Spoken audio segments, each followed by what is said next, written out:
Hi, ನಾನು Sandeep from tech in Kannada. ಇವತ್ತು ನನ್ನ ಮುಂದೆ ಶಾಮಿ MI ಕಂಪನಿಯವರು ಲಾಂಚ್ ಮಾಡಿರುವಂಥ ಮೋಸ್ಟ್ ಪ್ರೀಮಿಯಂ ಫ್ಲ್ಯಾಗ್ಶಿಪ್ ಸ್ಮಾರ್ಟ್ಫೋನ್ ಇದೆ. Xiaomi 17 ultra Leica edition. First of all, ಈ ಸ್ಮಾರ್ಟ್ಫೋನ್ ನಮ್ಮ ದೇಶದಲ್ಲಿ ಲಾಂಚೇ ಆಗಿಲ್ಲ, ಗೊತ್ತಿಲ್ಲ, ಮೋಸ್ಟ್ಲಿ ಫ್ಯೂಚರ್ನಲ್ಲಿ ಲಾಂಚ್ ಆದರೂ ಆಗಬಹುದು. ಈ ಸ್ಮಾರ್ಟ್ಫೋನ್ ಚೈನಾದಲ್ಲೇ 1,05,000 ರೂಪಾಯಿಗೆ ಲಾಂಚ್ ಆಗಿದೆ.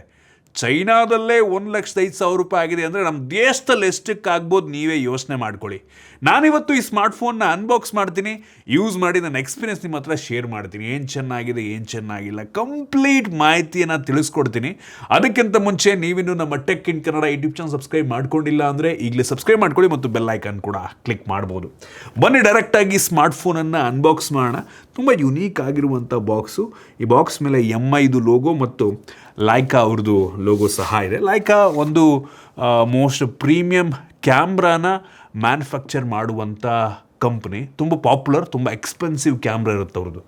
ಸೊ ಈ ಬಾಕ್ಸನ್ನು ಓಪನ್ ಮಾಡಿದ ತಕ್ಷಣ ಇದ್ರ ಮೇಲ್ಗಡೆ ಅವ್ರದ್ದು ಇನ್ನೊಂದೇನೋ ಬ್ರ್ಯಾಂಡಿಂಗು, ಏನೋ ಸಿಗ್ನೇಚರ್ ಎಲ್ಲ ಇದೆ. ಅಪ್ಪ ಎಲ್ಲ ಚೈನೀಸಲ್ಲಿದೆ, ಏನು ಗೊತ್ತಾಗ್ತಾ ಇಲ್ಲ. ಶಾಮಿ 17 ಅಲ್ಟ್ರಾ ಬೈ ಲೈಕಾ ಅಂತ ಇದೆ. ಸೊ ಲೀಕಾನ ಏನೋ ಗೊತ್ತಿಲ್ಲ, ಹೆವಿ ಕನ್ಫ್ಯೂಷನ್ನು. ಇದ್ರ ಕೆಳಗಡೆ ನಮಗೆ ಡೈರೆಕ್ಟಾಗಿ ಈ ಒಂದು ಸ್ಮಾರ್ಟ್ಫೋನ್ ನೋಡೋಕ್ಕೆ ಸಿಗುತ್ತೆ. Literal heavy premium build. ಇದ್ರ ಮೇಲೂ ಕೂಡ ಲೈಕಾ ಅವ್ರದ್ದು ಬ್ರ್ಯಾಂಡಿಂಗ್ ಎಲ್ಲ ಇದೆ. ಕ್ರೇಜಿ, ಇವರು ಸಖತ್ ಸಾಲಿಡ್ ಆಗಿದೆ ನೋಡಿ. ಯಪ್ಪ, ಆಪ್ಟಿಕಲ್ ಇಮೇಜ್ ಸ್ಟೆಬಿಲೈಸೇಷನ್ ನೋಡಿ ಹೆಂಗಿದೆ ಅಂತ, ಗಿಂಬಲ್ ಲೆವೆಲಿಗೆ ಅಲ್ಲಾಡ್ತಾ ಇದೆ. ವಾಟ್ ಓಕೆ, ಇದನ್ನು ಪಕ್ಕಕ್ಕಿಟ್ಟರೆ ಇದ್ರ ಕೆಳಗಡೆ 3 ಬಾಕ್ಸ್ ಇದೆ. ಸೊ ಒಂದು ಬಾಕ್ಸಲ್ಲಿ ನಮಗೆ ಯೂಸರ್ ಮ್ಯಾನ್ಯುಯಲ್ಲು ಮತ್ತು ಸಿಮ್ ಎಲೆಕ್ಷನ್ ಪಿನ್ನು ಮತ್ತೊಂದು ಬ್ಯಾಕ್ ಕವರ್ನ ಕೊಟ್ಟಿದ್ದಾರೆ. Back cover hard case, solid ಆಗಿದೆ ಮಾತ್ರ. ಇದ್ರ ಮೇಲೂ ಕೂಡ ಶಾಮಿ ಮತ್ತು ಲೈಕಾದು ಬ್ರ್ಯಾಂಡಿಂಗ್ ಇದೆ. ಇನ್ನೂ 2 ಬಾಕ್ಸ್ ಇದೆ. ಅದರಲ್ಲಿ ಒಂದು ಬಾಕ್ಸಲ್ಲಿ 100 ವ್ಯಾಟಿಂದು ಫಾಸ್ಟ್ ಚಾರ್ಜಿಂಗ್ ಅಡಾಪ್ಟ್ರು ಮತ್ತು USB Type-C ಕೇಬಲ್ ಇದೆ. Type-A ಇಂದ Type-C. ಈ ಕೇಬಲ್ ನೋಡೋದಕ್ಕೆ ಸೇಮ್ ಆಪಲ್ ಕೇಬಲ್ ರೀತಿಯಲ್ಲಿದೆ. ಆಪಲ್ದು ಕೂಡ ಸಿಮಿಲರ್ ಕ್ವಾಲಿಟಿಯ ಕೇಬಲ್ಲೇ ಬರುತ್ತೆ. ಮತ್ತು ಇನ್ನೊಂದು ಬಾಕ್ಸಲ್ಲಿ ನಮಗೆ 3 ಐಟಮ್ ಸಿಗ್ತಾ ಇದೆ. ಒಂದು ಈ ಒಂದು ಬ್ಯಾಕ್ ಕವರಿಗೆ ಕ್ಯಾಮ್ರಾ ಕವರ್, ಆಯಿತಾ. ಸೊ ಈ ಬ್ಯಾಕ್ ಕವರ್ಗೆ ಕ್ಯಾಮ್ರಾ ಕವರ್. ಈ ಫೋನಿಗೆ ನಾವು ಈ ಕವರ್ನ ಹಾಕೋದಕ್ಕಾಗೋದಿಲ್ಲ. ಸೊ ಬ್ಯಾಕ್ ಕವರ್ಗೆ ನೋಡಿ ಈ ಥರ ಹಾಕಬೇಕಾಗತ್ತೆ. ಸೊ ಈ ಥರ ಕವರ್ ಆಗುತ್ತೆ. ಸೊ ಅದನ್ನು ಬಿಟ್ಟರೆ ಒಂದು ಕ್ಲೀನಿಂಗ್ ಕ್ಲಾತನ್ನು ಕೊಟ್ಟಿದ್ದಾರೆ. ಸೊ ಕ್ಯಾಮ್ರಾನ ಫೋನ್ನ ಕ್ಲೀನ್ ಮಾಡ್ಕೊಳ್ಳೋಕ್ಕೆ. ಆಮೇಲೆ ಒಂದು ಲ್ಯಾನ್ಯಾರ್ಡ್ ಇದೆ, ನೋಡ್ತಾ ಇದ್ದೀರಾ. ಸೊ ಕ್ವಾಲಿಟಿ ಚೆನ್ನಾಗಿದೆ. ಇದನ್ನು ಬಿಟ್ಟರೆ ಬೇರೆ ಏನೂ ಸಹ ನಮಗೆ ಒಂದು ಬಾಕ್ಸ್ ಒಳಗೆ ಸಿಗ್ತಾ ಇಲ್ಲ. ಇನ್ನು ಡೈರೆಕ್ಟಾಗಿ ಸ್ಮಾರ್ಟ್ಫೋನಿಗೆ ಬಂತು ಅಂದರೆ ಕೈಲಿಟ್ಕೊಂಡ್ರೆ ಹೆವಿ ಫೀಲ್ ಆಗುತ್ತೆ. 230 ಗ್ರಾಮ್ ವೆಯ್ಟ್ ಇದೆ ಅಪ್ರಾಕ್ಸಿಮೇಟ್ಲಿ. ತುಂಬ ದಪ್ಪ ಕೂಡ ಇದೆ. 8.45 mm ಇಂದು ಥಿಕ್ನೆಸ್ಸು. ಈ ಫೋನ್ನ ಫ್ರಂಟಲ್ಲಿ ನಾವು ಸ್ಕ್ರೀನ್ ಆನ್ ಮಾಡಿದ್ರೆ ಐಕಾನ್ಸ್ ಎಲ್ಲ ತುಂಬ ಯುನೀಕ್ ಆಗಿದೆ, ಆಯಿತಾ. ಈ ಲೈಕಾ ಎಡಿಷನ್ನಿಗೆ ಈ ಥೀಮನ್ನು ಕಂಪ್ಲೀಟಾಗಿ ಚೇಂಜ್ ಮಾಡಿದ್ದಾರೆ. ಚಾರ್ಜಿಂಗ್ ಸ್ಕ್ರೀನ್ ಆಗಿರ್ಬೋದು, ಲೋಗೋಸು, ಟಾಸ್ಕ್ ಬಾರು ತುಂಬ ಡಿಫ್ರೆಂಟ್ ಆಗಿದೆ. ಎಲ್ಲ ಡಾರ್ಕ್ ಆಗಿದೆ. ನಾನು ಸ್ಟಾರ್ಟಿಂಗ್ ನೋಡಿದ ತಕ್ಷಣ ಫೋನ್ ಡಾರ್ಕ್ ಮೋಡಲ್ ಇದೆಯಾ ಅಂತ ಅಂದ್ಕೊಂಡೇ ಇಲ್ಲ. ಥೀಮನ್ನೇ ಕಂಪ್ಲೀಟ್ ಆಗಿ ಚೇಂಜ್ ಮಾಡಿದ್ದಾರೆ. ಈ ಫೋನ್ನ ಫ್ರಂಟಲ್ಲಿ ನಮಗೆ ಗ್ಲಾಸ್ ಇದೆ, ಡ್ರ್ಯಾಗನ್ ಕ್ರಿಸ್ಟಲ್ ಗ್ಲಾಸ್ ಅಂತ. ಬೆಸಲ್ಸ್ ಎಲ್ಲ ತುಂಬ ಯೂನಿಫಾರ್ಮ್ ಆಗಿದೆ, ಕಡಿಮೆ ಇದೆ. ಒಂದು ಸಣ್ಣ ಪಂಚೋಲ್ ಕ್ಯಾಮ್ರಾ ಆಲ್ರೆಡಿ ಅವರೇ ಸ್ಕ್ರೀನ್ ಗಾರ್ಡನ್ನು ಹಾಕಿದ್ದಾರೆ. ಫ್ರಂಟಿಂದ ನಾರ್ಮಲ್ ಆಗಿ ಕಾಣುತ್ತೆ ಈ ಪ್ರೈಸ್ ರೇಂಜಿಗೆ. ಈ ಫೋನ್ನ ಹಿಂದಕ್ಕೆ ಬಂತು ಅಂದರೆ ಒಂಥರ ಪ್ಲಾಸ್ಟಿಕ್ ಮತ್ತು ಲೆದರಿ ಫಿನಿಶ್ ನಮಗೆ ಸಿಗ್ತಾ ಇದೆ. ಗ್ಲಾಸ್ ಬ್ಯಾಕನ್ನು ಕೊಟ್ಟಿದ್ದಾರೆ, ಮ್ಯಾಟ್ ಗ್ಲಾಸ್ ಬ್ಯಾಕನ್ನು ಕೊಟ್ಟಿದ್ರೆ ನಂಗೆ ಅನ್ನಿಸ್ತಂಗೆ ಚೆನ್ನಾಗಿರ್ತಾ ಇತ್ತು. ಬಟ್ ಈ ಲೈಕಾ ರೆಡ್ ಲೋಗೋಗೆ ತುಂಬ ಚೆನ್ನಾಗಿ ಮ್ಯಾಚ್ ಆಗ್ತಾ ಇದೆ. ಯಾವುದೋ ಕ್ಯಾಮ್ರಾನ ಇಟ್ಕೊಂಡಿದ್ದೀವಿ ಅನ್ನೋ ಒಂದು ಫೀಲ್ನ ಕೊಡುತ್ತೆ.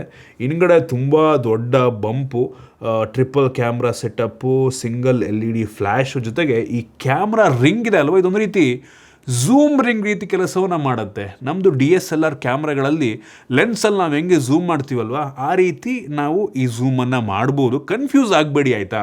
ಇದು ಮೆಕ್ಯಾನಿಕಲ್ ಝೂಮ್ ಅಲ್ಲ. ಹಂಗಂತ ನೀವು ನಮ್ಮದು ಲೆನ್ಸ್ಗಳಲ್ಲಿ, ಕ್ಯಾಮ್ರಾ ಲೆನ್ಸ್ಗಳಲ್ಲಿ ಮೆಕ್ಯಾನಿಕಲ್ ಝೂಮ್ ಆಗುತ್ತಲ್ವ, ಆ ರೀತಿ ಝೂಮ್ ಅಲ್ಲ ಇದು. ಇದೊಂದು ರೀತಿ ಗಿಮಿಕಿ ಅನಿಸುತ್ತೆ ನಂಗೆ ಅನ್ನಿಸ್ತಂಗೆ, ಆಯಿತಾ. ಸೊ ನಮ್ಮ ವಾಚ್ಗಳಲ್ಲೆಲ್ಲ ರಿಂಗ್ ಇರುತ್ತಲ್ವ, ಸೊ ಸಿಮಿಲರ್ ರೀತಿಯಲ್ಲಿ ಇದು ಕೆಲಸವನ್ನು ಮಾಡುತ್ತೆ. ಸೊ ಮೆಕ್ಯಾನಿಕಲ್ ರಿಂಗ್ ಅಲ್ಲ, ಆಯಿತಾ. ಸೊ ನಮಗೆ ತಿರುಗಿಸಿದ್ರೆ ಅದು ಸೆನ್ಸ್ ಮಾಡಿ ಒಳಗಡೆ ಹೆಂಗೆ ನಾವು ಫೋನಲ್ಲಿ ಝೂಮ್ ಮಾಡ್ತೀವಲ್ವ, ಅಥವಾ ಐಫೋನ್ಗಳಲ್ಲಿ ಮೇಲ್ಗಡೆ ಈ ಶಟರ್ ಬಟನ್ನಲ್ಲಿ ನಾವು ಝೂಮ್ ಮಾಡ್ತೀವಲ್ವ, ಅದೇ ರೀತಿದು ಕೆಲಸವನ್ನು ಮಾಡುತ್ತೆ. ಈ ಒಂದು ರೀತಿ ನಂಗೆ ಅನಿಸ್ತಂಗೆ ಗಿಮ್ಮಿಕ್ ಅನಿಸುತ್ತೆ, ಆಯಿತಾ.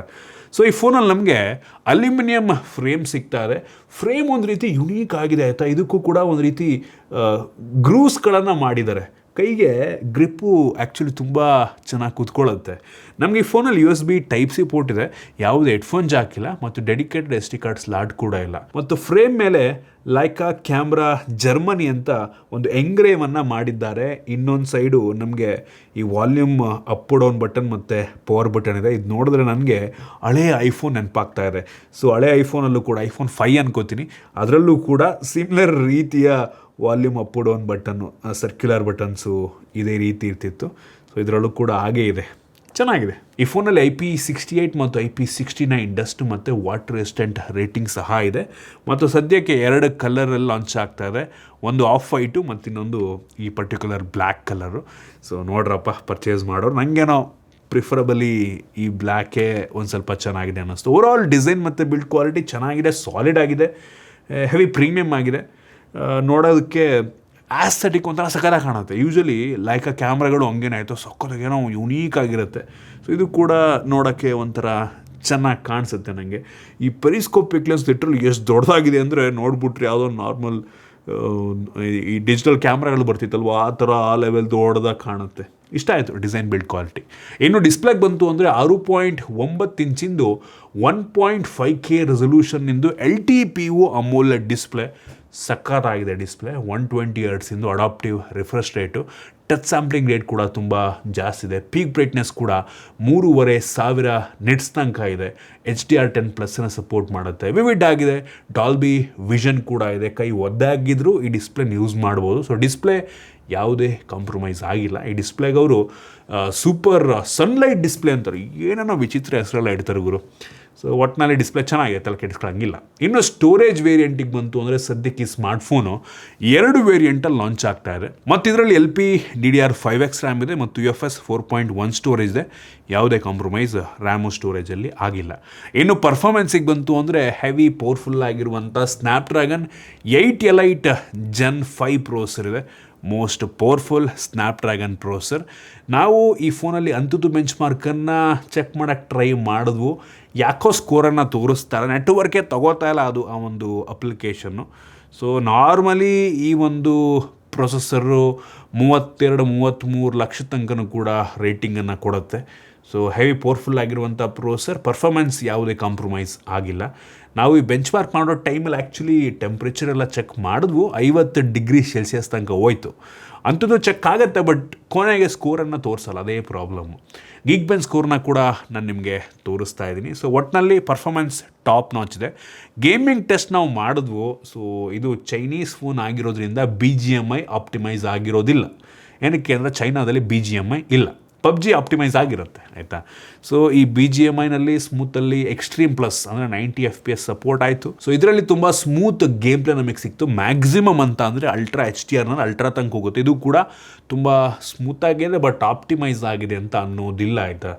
ಸೊ ಪರ್ಫಾರ್ಮೆನ್ಸ್ ಕೂಡ ಯಾವುದೇ ಕಾಂಪ್ರಮೈಸ್ ಆಗಿಲ್ಲ. ಇನ್ನು ಅಲ್ಟಿಮೇಟ್ಲಿ ಕ್ಯಾಮ್ರಾಗೆ ಬರ್ತೀನಿ. ಫಸ್ಟ್ ಆಫ್ ಆಲ್ ಈ ಫೋನ್ನ ಕ್ಯಾಮ್ರಾಗೋಸ್ಕರನೇ ಮಾಡೋರ ಅಂತ ಅನಿಸುತ್ತೆ, ಅದು ಕೂಡ ಲೈಕಾ ಅಡಿಷನ್ನು. ಸೊ ಇದರಲ್ಲಿ ಹಿಂದ್ಗಡೆ 3 ಕ್ಯಾಮ್ರಾ ಇದೆ. 50 MP main sensor, f1.7 aperture with optical image stabilisation. ಇನ್ನೊಂದು ಪೆರಿಸ್ಕೋಪಿಕ್ ಟೆಲಿಫೋಟೋ ಕ್ಯಾಮ್ರಾ, 200 ಮೆಗಾಪಿಕ್ಸೆಲಿಂದು ಪೆರಿಸ್ಕೋಪಿಕ್ ಕ್ಯಾಮ್ರಾ. ಇದು f2.4 ಅಪರ್ಚರ್. ಇದು ಯುನೀಕ್ ಆಗಿರುವಂಥ ಪೆರಿಸ್ಕೋಪಿಕ್ ಕ್ಯಾಮ್ರಾ, ಆಯಿತಾ. ಇದು ಮೆಕ್ಯಾನಿಕಲಿ ಆಪ್ಟಿಕಲ್ ಝೂಮನ್ನು ಚೇಂಜ್ ಮಾಡುತ್ತೆ, ಬೆಂಕಿ ಮಾತ್ರ. ನಾವಿಲ್ಲಿ ಝೂಮ್ ಮಾಡ್ಬೇಕಾದ್ರೆ ನಮ್ಗೆ ಆ್ಯಕ್ಚುಲಿ ಲೆನ್ಸ್ ಮೂವ್ ಆಗೋದು ಕಾಣುತ್ತೆ, ಆಯಿತಾ. 3.2x 4.3x ಸ್ವಿಚ್ ಆಗುತ್ತೆ ಆಪ್ಟಿಕಲಿ ಝೂಮು, ಬೆಂಕಿ ವಿಷಯ, ಹೆವಿ ಯುನೀಕ್. ನಂಗೆ ಅನ್ನಿಸ್ತಂಗೆ ಇದು ಫ್ಯೂಚರ್ನಲ್ಲಿ ಬೇರೆ ಫೋನ್ಗಳಿಗೂ ಸಹ ಬರ್ಬೋದು, ಆಯಿತಾ. ವೇರಿಯಬಲ್ ಅಪರ್ಚರ್ ನೋಡಿದ್ವು, ವೇರಿಯಬಲ್ ಆಪ್ಟಿಕಲ್ ಝೂಮನ್ನು ನಾನು ಪರ್ಸ್ನಲಿ ಫಸ್ಟ್ ಟೈಮ್ ನೋಡ್ತಿರೋದು ಫೋನಲ್ಲಿ, ಆಯಿತಾ. ಅಂದರೆ ಇನ್ಬಿಲ್ಟ್ ಸೆನ್ಸಾರ್ನಲ್ಲಿ ಇದು ಹಾಕಿರುವಂಥದ್ದು ಯುನೀಕ್ ಅನ್ನಿಸ್ತು. ಇನ್ನೊಂದು 50 ಮೆಗಾಪಿಕ್ಸೆಲಿಂದ ಅಲ್ಟ್ರಾ ವೈಡ್ ಆ್ಯಂಗಲ್ ಕ್ಯಾಮ್ರಾ ಇದೆ. ಈ 3 ಕ್ಯಾಮ್ರಾಗಳು ಕೂಡ ಬೆಂಕಿ ಇದೆ, ಆಯಿತಾ. ಸೊ ನಾವು ಹೊರಗಡೆ ಹೋಗ್ಬಿಟ್ಟು ಇದನ್ನು ಫೋಟೋಶೂಟ್ ಎಲ್ಲ ಮಾಡಿದ್ವು. ಹೆವಿ ಯೂನಿಕ್ ಆಗಿದೆ, ಹೆವಿ ಇಂಪ್ರೆಸಿವ್. ಕಲರ್ಸ್ ಕೂಡ ಅಷ್ಟೇ ಸಕ್ಕತ್ತಾಗಿ ಬರುತ್ತೆ. ನಮ್ಗೆ ಇನ್ನೊಂದು ಆಪ್ಷನ್ ಇದೆ, ಲೈಕಾ ಎಸೆನ್ಷಿಯಲ್ ಅಂತ. ಇದಕ್ಕೆ ಹೋದರೆ 2 ಆಪ್ಷನ್ ಸಿಗುತ್ತೆ. ಒಂದು ಬ್ಲ್ಯಾಕ್ ಆ್ಯಂಡ್ ವೈಟು ಮತ್ತು ಇನ್ನೊಂದು ಅವ್ರದ್ದು ಸಿಗ್ನೇಚರ್ ಲೈಕಾ M9 ಅಂತ, ಅದೊಂಥರ ಫಿಲ್ಟರ್ ರೀತಿ ಕೆಲಸವನ್ನು ಮಾಡುತ್ತೆ. ಡಿಫ್ರೆಂಟ್ ಕಲರ್ ಟೋನಲ್ಲಿ ಔಟ್ಪುಟ್ಟನ್ನು ಕೊಡುತ್ತೆ. ಸೊ ಜೊತೆಗೆ ಲೈಕಾದು ಕೆಲವೊಂದು ಫಿಲ್ಟ್ರ್ಗಳು ಸಹ ಇದೆ, ಆಯಿತಾ. ಸೊ 3ರಲ್ಲೂ ನಾವು ಟೆಸ್ಟ್ ಮಾಡ್ದಂಗೆ ಕಲರ್ಸ್ ಎಲ್ಲ ಸೂಪರ್ ಆಗಿದೆ, ಹೆವಿ ಒಳ್ಳೆ ಕ್ಲಾರಿಟಿ ಬರುತ್ತೆ. ನಿಮಗೆ ಪೆರಿಸ್ಕೋಪಿಕಲ್ಲಿ ಪೋರ್ಟ್ರೇಟ್ ಮೋಡನ್ನು ನೀವು ಸ್ವಿಚ್ ಮಾಡ್ಕೊಂಡು ತೆಗೆದ್ರೆ ಬ್ಯಾಕ್ಗ್ರೌಂಡ್ ಬೊಕ್ಕೆ ಎಲ್ಲ ತುಂಬ ನ್ಯಾಚುರಲಾಗಿ ಬರುತ್ತೆ. ಕಲರ್ಸ್ ಕೂಡ ಸಖತ್ತಾಗಿದೆ. ಹೌದು, ಇಂಡಿಯನ್ ಫೇಸಸ್ಗಳಿಗೆ ಅಷ್ಟೊಂದು ಆಪ್ಟಿಮೈಸ್ ಮಾಡಿಲ್ಲ ಇವರು, ಚೈನಾ ಫೋನ್ ಆಗಿರೋದ್ರಿಂದ. ಬಟ್ ಔಟ್ಪುಟ್ ಮಾತ್ರ ನೆಕ್ಸ್ಟ್ ಲೆವೆಲ್ ಇದೆ. ನಾವಿದನ್ನು ಕಂಪೇರ್ ಮಾಡಬೇಕು ಅಂತ ಅಂದರೆ ವಿವೋದು X200 ಅಲ್ಟ್ರಾ ಏನು ನಾವು ಅನ್ಬಾಕ್ಸ್ ಮಾಡಿದ್ವು previously, one of the best camera, photo ಸ್ಯಾಂಪಲ್ನ ಅದಕ್ಕೆ ಕಂಪೇರ್ ಮಾಡ್ಬೋದು. ಆ ಲೆವೆಲ್ ಕ್ವಾಲಿಟಿ ನಮಗೆ ಈ ಒಂದು ಫೋನಲ್ಲೂ ಕೂಡ ಸಿಗ್ತಾ ಇದೆ. ಅಲ್ಟಿಮೇಟ್ ಅಂತೀನಿ. ಮತ್ತು ಅವ್ರು ಈ ಒಂದು ಏನು ಈ ಕ್ಯಾಮ್ರಾ ಝೂಮ್ ರಿಂಗನ್ನು ಕೊಟ್ಟಿದ್ದಾರೆ. ಸೊ ಇದು ನಾವು ಕಸ್ಟಮೈಸ್ ಕೂಡ ಮಾಡ್ಕೊಬೋದು, ISO ಚೇಂಜ್ ಮಾಡೋದಕ್ಕೆ ಪ್ರೋ ಮೋಡಲ್ಲಿ, ಅಥವಾ ಝೂಮ್ ಮಾಡೋದಕ್ಕೆ. ಗಿಮಿಕಿ ಬಟ್ ಸ್ಟಿಲ್ ಕೆಲಸವನ್ನು ಮಾಡುತ್ತೆ. ಹಿಂಗನ್ನೋ ಮುಖಾಂತರ ಝೂಮ್ ಇನ್ ಝೂಮ್ ಔಟ್ ಮಾಡ್ಬೋದು. ಮತ್ತು ನೀವು ಕ್ಯಾಮ್ರಾ ಓಪನ್ ಮಾಡೋದಕ್ಕೂ ಸಹ ಈ ರಿಂಗನ್ನ ಯೂಸ್ ಮಾಡೋ. ಒಂದು ಸಲ ಹಿಂಗಂದ್ರೆ ಕ್ಯಾಮ್ರಾ ಓಪನ್ ಆಗುತ್ತೆ, ಹಿಂಗಂದ್ರೆ ಕ್ಯಾಮ್ರಾ ಬೆಂಕಿ ಮಾತ್ರ. ಸೊ ಯುನೀಕ್ ಆಗಿದೆ. ಬಟ್ ಈ ರಿಂಗೋಸ್ಕರ ತಗೊಳ್ಳಿ ಅಂತ ಅನ್ನಲ್ಲ, ಆಯಿತಾ. ಸೊ ಓಕೆ, ಒಟ್ಟಿನಲ್ಲಿ ಕ್ಯಾಮ್ರಾ ಮಾತ್ರ ಅಲ್ಟಿಮೇಟ್ ಆಗಿದೆ. ಪ್ರತಿಯೊಂದು ಕೂಡ ನನಗೆ ಎಲ್ಲೂ ಕೂಡ ಕ್ಯಾಮ್ರಾ ಕಾಂಪ್ರಮೈಸ್ ಆಗಿದೆ ಅಂತ ಅನ್ನಿಸ್ಲಿಲ್ಲ. ಇನ್ನು ಸೆಲ್ಫಿ ಕ್ಯಾಮ್ರಾಗೆ ಬಂತು ಅಂದರೆ 50 MP ಸೆಲ್ಫಿ ಕ್ಯಾಮ್ರಾ ಇದೆ. ಹೆವಿ ವೈಡ್ ಆಗಿದೆ, ಕ್ಲಾರಿಟಿ ಕೂಡ ತುಂಬ ಚೆನ್ನಾಗಿದೆ ಅಂತ ಅನ್ನಿಸ್ತು. ಫೇಸ್ಗಳು ಸೇಮ್ ಆಪ್ಟಿಮೈಸ್ ಆಗಿಲ್ಲ. ಇನ್ನು ಯುನೀಕ್ ಫೀಚರ್ಗಳ ಬಗ್ಗೆ ಮಾತನಾಡ್ತೀನಿ ಆಯಿತಾ. ನನಗೆ ತುಂಬ ಇಂಟ್ರೆಸ್ಟಿಂಗ್ ಅನಿಸಿತ್ತು. ಈ ಫೋನಲ್ಲಿ 8K 30 FPS ತನಕ ವಿಡಿಯೋ ರೆಕಾರ್ಡಿಂಗನ್ನು ಮಾಡ್ಬೋದು, ಅಥವಾ 4K 120 FPS ಆಪ್ಷನ್ ಸಹ ಇದೆ. ಫ್ರಂಟ್ ಕ್ಯಾಮ್ರಾದಲ್ಲಿ 4K 60 FPS ವಿಡಿಯೋ ರೆಕಾರ್ಡ್ ಆಗುತ್ತೆ. ಸ್ಲೋ ಮೋಷನ್ ಇದೆ ಅಲ್ವಾ, ಹೆವಿ ಯುನೀಕ್ ಅನ್ನಿಸ್ತು. ಲಿಟ್ರಲಿ ನೀವು ಫುಲ್ HD ಯಲ್ಲಿ 1920 FPS ಶೂಟ್ ಮಾಡ್ಬೋದು. ಕಂಪ್ಲೀಟ್ ಸ್ಲೋ ಮೋಷನ್ನು 1920 FPS ಅಂತ ಅಂದ್ರೆ ಅನ್ಬಿಲಿಯಬಲ್. ನಾನು ನಿಮಗೆ ಕೆಲವೊಂದು ಸ್ಲೋ ಮೋಷನ್ ಶಾರ್ಟ್ಸನ್ನು ತೋರಿಸ್ತೀನಿ. ಅಲ್ಟಿಮೇಟ್ ಆಗಿದೆ. ಬೇಕು ಅಂದರೆ ಡಾಲ್ಬಿ ವಿಷನ್ನಲ್ಲೂ ಕೂಡ ಶೂಟ್ ಮಾಡ್ಬೋದು. 10-bit ರೆಕಾರ್ಡಿಂಗ್ ಆಪ್ಷನ್ HDRನಲ್ಲಿ. ಸೊ ಕ್ರೇಜಿ ಮಾತ್ರ. ನನಗಂತೂ ಕ್ಯಾಮ್ರಾ ಹೆವಿ ಇಂಪ್ರೆಸಿವ್ ಅಂತ ಅನ್ನಿಸ್ತು. ಇನ್ನೊಂದು ನಂಗೆ ತುಂಬ ಯುನೀಕ್ ಅನಿಸಿದ್ದು, ವಿಡಿಯೋದಲ್ಲಿ ಮೇಲ್ಗಡೆ ಶೂಟ್ ಸ್ಟಡಿ ಅಂತ ಒಂದು ಆಪ್ಷನ್ ಇದೆ. ಇದನ್ನು ಆನ್ ಮಾಡಿಕೊಂಡು ನೀವು ಕೈನಲ್ಲಿ ಫೋನ್ ಇಟ್ಕೊಂಡ್ರೆ ಟ್ರೈಪಾಡ್ನಲ್ಲಿ ಇಟ್ಕೊಂಡಿರೋ ಲೆವೆಲಿಗೆ ಸ್ಟಿಲ್ ವೀಡಿಯೋಸ್ ಬರುತ್ತೆ. ಸ್ಟಿಫಾಗಿ ಅಲ್ಲಾಡಲ್ಲ, ಆಯಿತಾ. ಸೊ ಇದರಲ್ಲಿರುವಂಥ ಆಪ್ಟಿಕಲ್ ಇಮೇಜ್ ಸ್ಟೆಬಿಲೈಸೇಷನ್ ಯೂಸ್ ಮಾಡಿಕೊಂಡು ಫುಲ್ಲು ನೋಡ್ತಾ ಇದ್ದೀರಾ, ಫುಲ್ ಸ್ಟಿಫಾಗಿ ನಿಂತ್ಕೊಳ್ಳುತ್ತೆ ಟ್ರೈಪಾಡಲ್ಲಿ ಹಾಕಿರೋ ರೀತಿ ಫೋನನ್ನು. ಹೆವಿ ಯೂನಿಕ್ ಆಗಿದೆ. ಜೊತೆಗೆ ಟೆಲಿಪ್ರಾಂಪ್ಟರ್ ಆಪ್ಷನ್ ಸಹ ಇದೆ, ಆಯಿತಾ. ಇದು ನಂಗೆ ಅನ್ನಿಸ್ತಂಗೆ ವಿಡಿಯೋ ಕ್ರಿಯೇಟ್ರ್ಗಳಿಗೆ ತುಂಬ ಯೂಸ್ ಆಗ್ಬೋದು. ಸೊ ಇಲ್ಲೇ ನೀವು ಟೆಲಿಪ್ರಾಂಪ್ಟರ್ನ ಹಾಕೊಂಬಿಟ್ಟು ನೋಡ್ಕೊಂಬಿಟ್ಟು ವಿಡಿಯೋ ರೆಕಾರ್ಡ್ ಮಾಡಿಕೊಂಡು ಏನಾರು ಹೇಳೋದಿದ್ರೆ ಹೇಳ್ಬೋದು. ಸೊ ಇದು ಕೂಡ ತುಂಬ ಯೂಸ್ ಆಗುವಂಥ ಫೀಚರ್. ಮೋಸ್ಟ್ ಆಫ್ ದ ಫೋನ್ಗಳಲ್ಲಿ ಇದು ಇರೋದಿಲ್ಲ. ಇನ್ನು ಕ್ಯಾಮ್ರಾ AI ಫೀಚರಿಗೆ ಬಂತು ಅಂದರೆ ಅವಶ್ಯಕತೆ ಇರುವಂತೆಲ್ಲ AI ಫೀಚರ್ ಗ್ಯಾಲರಿ ಒಳಗೆ ಎರೇಸರು, ಎಡಿಟರ್ ಈ ಎಲ್ಲ ಕೂಡ ಸಿಗ್ತಾ ಇದೆ ಎಲ್ಲ ಫೋನಲ್ಲೂ ಇತ್ತೀಚೆಗಿರೋದು. ಇದರಲ್ಲೂ ಕೂಡ ಇದೆ. ಒಟ್ಟಿನಲ್ಲಿ ನೋಡ್ರಪ್ಪ, ಕ್ಯಾಮ್ರಾ ಮಾತ್ರ ನೆಕ್ಸ್ಟ್ ಲೆವೆಲ್ ಇದೆ. ನಾನು ಹೇಳೋದಾದರೆ ಈ ಫೋನ್ನ ಇಂಪೋರ್ಟ್ ಮಾಡ್ಕೊಂಡು ಯಾವುದೇ ಕಾರಣಕ್ಕೂ ತಗೊಳ್ಳೋದಕ್ಕೆ ಹೋಗ್ಬೇಡಿ. ನಮ್ಮ ದೇಶದಲ್ಲಿ ಇನ್ ಕೇಸ್ ಲಾಂಚ್ ಆದರೆ ಆರಾಮಾಗಿ ತಗೊಬೋದು. ಬಟ್ ಪ್ರಾಬ್ಲಮ್ ಏನಪ್ಪ ಅಂದರೆ ತುಂಬ ಜನ ಅಯ್ಯೋ ಈ ಶಾಮಿ MI ಬ್ರ್ಯಾಂಡಿಗೆ ಇಷ್ಟೊಂದು ದುಡ್ಡು ಕೊಡ್ಬೋದಾ ಅಂತ ಅನ್ಕೋತೀರ. ಪ್ಯಾಷನೇಟ್ ಇದ್ದವ್ರು ನೋಡ್ರಪ್ಪ ತಗೋಬೋದು. ಕ್ಯಾಮ್ರಾಗೋಸ್ಕರ ಬೆಂಕಿ ಇದೆ. ನಮ್ಮ ದೇಶಕ್ಕೆ ಬಂದಮೇಲೆ ಮೋಸ್ಟ್ಲಿ ನಮ್ಮ ಫೇಸಸ್ಗಳಿಗೆಲ್ಲ ಆಪ್ಟಿಮೈಸ್ ಮಾಡಿ ಚೆನ್ನಾಗಿ ಲಾಂಚ್ ಮಾಡಬಹುದು. ಏನೋ ಗೊತ್ತಿಲ್ಲ ಲಾಂಚ್ ಆಗುತ್ತೆ ಅಲ್ವ ಅಂತ ಗ್ಯಾರಂಟಿನೇ ಇಲ್ಲ. ಇನ್ನು ಸೆಕ್ಯೂರಿಟಿ ಬಗ್ಗೆ ಮಾತನಾಡಬೇಕು ಅಂದರೆ 3D ultrasonic finger print sensor ಇದೆ, ಫೇಸ್ ಅನ್ಲಾಕ್ ಇದೆ, ವೈಡ್ ವೈನ್ L1 ಸೆಕ್ಯೂರಿಟಿಯನ್ನು ಕೂಡ ಕೊಟ್ಟಿದ್ದಾರೆ. ಬ್ಯಾಟ್ರಿಗೆ ಬಂತು ಅಂದರೆ 6800 mAh ಕೆಪಾಸಿಟಿ ಬ್ಯಾಟ್ರಿ ಮತ್ತು ಬಾಕ್ಸ್ ಒಳಗೆ 100 ವ್ಯಾಟಿಂದು ಚಾರ್ಜರ್ ಸಹ ಇದೆ. ಮತ್ತು ವೈರ್ಲೆಸ್ ಚಾರ್ಜಿಂಗ್ ಸಹ ಇದೆ. 50 ವ್ಯಾಟಲ್ಲಿ ವೈರ್ಲೆಸ್ ಚಾರ್ಜ್ ಕೂಡ ಆಗುತ್ತೆ. OSಗೆ ಬಂತು ಅಂದರೆ Android 16 based hyper OS 3 heavy theme ಆಗಿರುವಂಥ OS. ಫೋನೆಲ್ಲ ಅಷ್ಟು ಚೆನ್ನಾಗಿದೆ. ಇವರು OS ಕೆಟ್ಟದಾಗಿದೆ. ನನಗೆ MI UI ಏನಕ್ಕೆ ಹಿಂಗೆ ಅಂತ ಗೊತ್ತಿಲ್ಲ, ಆಯಿತಾ. ಹೆವಿ ಥೀಮ್ ಇರುತ್ತೆ. ಹೌದು ಚೆನ್ನಾಗಿದೆ, ಸ್ಮೂತಾಗಿ ಕೆಲಸವನ್ನು ಮಾಡುತ್ತೆ. ಬಟ್ ಪರ್ಸ್ನಲಿ ನನಗೆ ಇಷ್ಟ ಆಗಲ್ಲ, ಆಯಿತಾ. ಈಗ ಒಂಚೂರು ಪರವಾಗಿಲ್ಲ. ಈ ಹೈಪರ್ OS ಬಂದಮೇಲೆ ಕೆಲವೊಂದು ಇಂಪ್ರೂವ್ಮೆಂಟ್ಸನ್ನು ಮಾಡಿದ್ದಾರೆ. ಕೆಲವೊಂದು ಬೇಡದವ್ರ ಇದು ಚೈನೀಸ್ OS ಆಗಿರೋದ್ರಿಂದ ಏನೇನೋ ಇದೆ ಗುರು, ವಿಚಿತ್ರ ಯೂಸ್ ಮಾಡೋಕ್ಕೆ ಕನ್ಫ್ಯೂಷನ್ ಆಗೋಗುತ್ತೆ. ಯಾವುದೇ ಪ್ಲೇ ಸ್ಟೋರ್ ಇರೋಲ್ಲ. ನಾವೇ ಹೊರಗಡೆಯಿಂದ APK ಡೌನ್ಲೋಡ್ ಮಾಡಿಕೊಂಡು ಇನ್ಸ್ಟಾಲೆಲ್ಲ ಮಾಡ್ಕೊಬೇಕಾಗತ್ತೆ. ನೆಸಸರಿ ಇರುವಂಥ ಕೆಲವೊಂದು AI ಫೀಚರ್ಗಳು ಕೂಡ ಇದೆ. ನಿಮಗೆ ಬೇಸಿಕ್ ರೈಟಿಂಗ್ ಟೂಲ್ಸ್ ಅದೆಲ್ಲ ಇದ್ದೇ ಇದೆ. ಅದು ಬಿಟ್ಟರೆ ನಮಗೆ ಈ ಫೋನ್ಗೆ ಎಷ್ಟು ವರ್ಷ OS ಅಪ್ಡೇಟ್ ಕೊಡ್ತಾರೆ ಯಾವುದೇ ಕನ್ಫರ್ಮೇಷನ್ ಇಲ್ಲ. ಮೋಸ್ಟ್ಲಿ ನಮ್ಮ ದೇಶಕ್ಕೆ ಬಂದರೆ ಕನ್ಫರ್ಮ್ ಮಾಡ್ತಾರೆ. ಇದು ಚೈನೀಸ್ ವೇರಿಯಂಟ್ ಇರೋದ್ರಿಂದ ಏನು ಗ್ಯಾರಂಟಿ ಇಲ್ಲ. ಇನ್ನು ಸ್ಪೀಕರಿಗೆ ಬಂತು ಅಂದರೆ ಸ್ಟೀರಿಯೋ ಸ್ಪೀಕರ್ ಕ್ಲಾರಿಟಿ ಚೆನ್ನಾಗಿದೆ, ಜೋರಾಗಿ ಕೂಡ ಕೇಳುತ್ತೆ. ಇನ್ನು ಕನೆಕ್ಟಿವಿಟಿಯಲ್ಲಿ ಡ್ಯುಯಲ್ ಬ್ಯಾಂಡ್ ಜೊತೆಗೆ ವೈಫೈ 6.7 ಸಹ ಇದೆ, ಬ್ಲೂಟೂತ್ 5.4 ಕೊಟ್ಟಿದ್ದಾರೆ, NFC ಸಹ ಇದೆ. ಇದಿಷ್ಟು ಈ ಫೋನಿಂದು ಕೆಲವೊಂದು ಮೈನ್ ಫೀಚರ್ಸ್. ನೀವಾಗಾದರೆ ಕೇಳ್ಬೋದು ಈ ಫೋನ್ನ ಇಂಪೋರ್ಟ್ ಮಾಡ್ಕೊಬೋದಾ ಅಂತ. ಆಲ್ರೆಡಿ ಹೇಳಿದ್ದೀನಿ, ಇಂಪೋರ್ಟ್ ಮಾಡ್ಕೊಳಕ್ಕೆ ಹೋಗಬೇಡಿ. ನಮ್ಮ ದೇಶಕ್ಕೆ ಬಂದರೆ ನಿಮ್ಗೆ ಇಷ್ಟ ಆಯಿತು ಅಂದರೆ ಪರ್ಚೇಸ್ ಮಾಡ್ಬೋದು. ಬಟ್ ಪ್ರೈಸ್ 1,05,000 ರೂಪಾಯಿ.